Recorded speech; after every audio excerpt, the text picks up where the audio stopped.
But the third one, see again, we are not comparing the coefficients, so that's not a question, that's not a problem, but we are comparing the variables, okay, and the powers, okay. So let's check the first term. So we have there x square y, second we have got x y square, okay, I'm just writing the variable parts.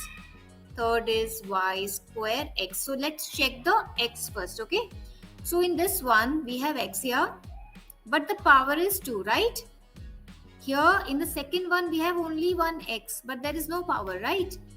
And in the third one we have got only x but no power. So here I see that this x and this x is common here. What about y? Now here only one. Here we have y square, here we have y square. So as per your answer, see 1 and 2. But I think, what do you think? Which one should be same then? Second and third are like, not 1 and 2. Remember that you have to also remember that variables and their power should be same. In the second, I'm just writing yx. Now in the second one, y has 2 and here this. What is the difference? Difference is of the order.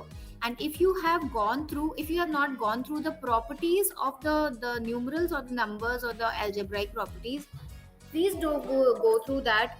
This is called commutative property, okay, where you change the order of the terms. When you multiply, जब भी तुम multiply करते हो या add करते हो दो numbers को, उनका order तुम change कर सकते हो. It will not make a difference. So suppose if you have like 3 times 2, you can write this as 2 times 3. Same thing if you have xy, you can write it as yx. If you have xy square here, you can write y square x in the, you can change the order, okay, how they're placed. It will not make a difference. I hope this is clear that why these are like terms and why 1 and 2 are unlike.